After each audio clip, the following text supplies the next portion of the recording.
Splatoon recently came out and it has made Nintendo fans mostly happy. The game is doing very well, but what about ARMS? Well guys, hello everybody, Gabe here, and I'm going to talk about version 2.1, which was just released for ARMS. And we're going to go ahead and get into what is in this update. We have some patch notes here, release notes. So to start off with, it moved training to the top of the menu. That doesn't really matter a whole lot, but there you go. It added 5 exercises to training and added difficulty level indicators. That's pretty good.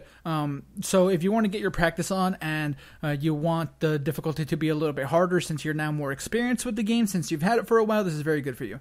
It adjusted the way the rush gauge fills, decreasing the amount gained for punches that do not connect with the opponent. That's actually a really good fix, because what a lot of people did when I played like party mode, like they would just like hang back and just like spam the punch button, knowing that their gauge was going to fill up, and then they would have their super move ready for whenever they required it. So that was a tactic that a lot of people use, and they're going to have to move away from that, obviously. So next up we have, when 3 to 4 players start a battle, instructions on how to switch targets will now be displayed. A cursor will also be displayed above the current target for set time.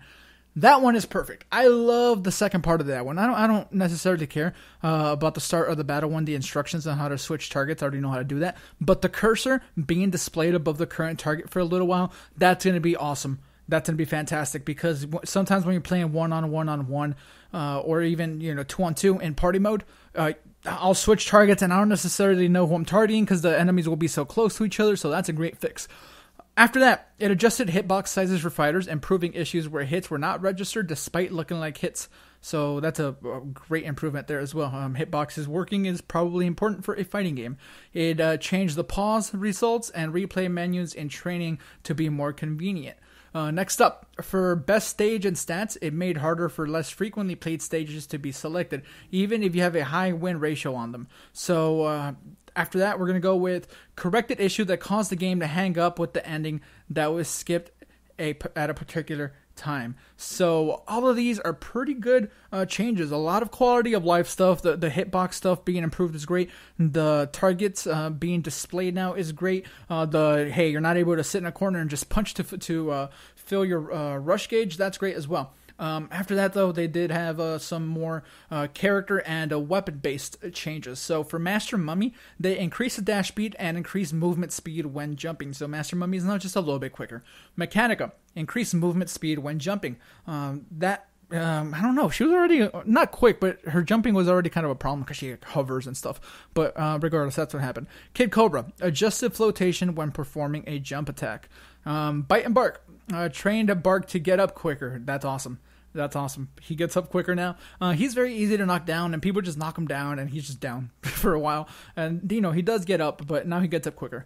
So now we go to some of the weapons. Boomerang, increased speed when throwing in a wide curve, increased extension speed, and increased homing. Coolerang, it increased extension speed and increases homing. Revolver, the change here is an increased extension speed, improved curving performance, increased retraction speed, shortened the time from starting a rush to firing the first shot. That's pretty good. Retorture, improved curving performance, increased retraction speed, increased expansion rate when extending. Parasol, increase the expansion rate when extending, increase retraction speed, decrease expansion rate for charged attacks. Megawatt, we have improved curving performance, increased speed retraction. The retraction speed has been improved on Megawatt. Slapamander, increases homing. Tribal, increases extension speed, decreases rush damage. Tribal was already pretty freaking OP on rush, but Triblast now has an increased speed of charge attacks. Homie increases rush damage, so the anti Tribolt here. Guardian made it so that the electric shock when a charge attack connects lasts longer. So you're going to be shocked for a little bit longer now. Corrected odd behavior that occurred when a rush attack connected with a wall or platform. Blorb corrected odd behavior that occurred when a rush attack connected with an opponent that was not targeted. Seiki increases the retraction speed, made it so electric shock when a charge attack connects doesn't last as long. Ram increased retraction speed. decreases extension rate for charge attacks, decreases speed of charge attacks. Cracker, Popper, Hydra increases all three of those. That's all one weapon. The Cracker, the Popper, and the Hydra increase retraction speed.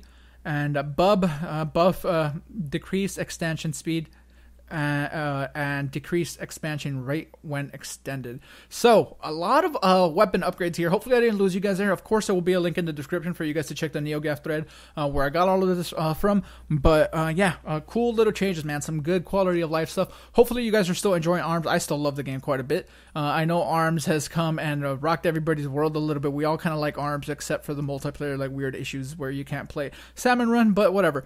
Regardless, ARMS still like a really fun game that I enjoy a lot. New update. Hopefully you guys learned something here in the video. Maybe this update will get you back into the game. Let us know in the comments below if you are still playing ARMS. Has it just jumped out of your gaming rotation? Definitely let me know in the comments below. I am very interested to see how ARMS is just doing with you guys. But that has been it. My name has been Gabe. We love you and thank you for all your support. Subscribe if you're not subscribed. Hit the thumbs up button, maybe even the notification bell so that you are alerted whenever we upload new videos. You guys are fantastic. Peace Force. Switch Force, out.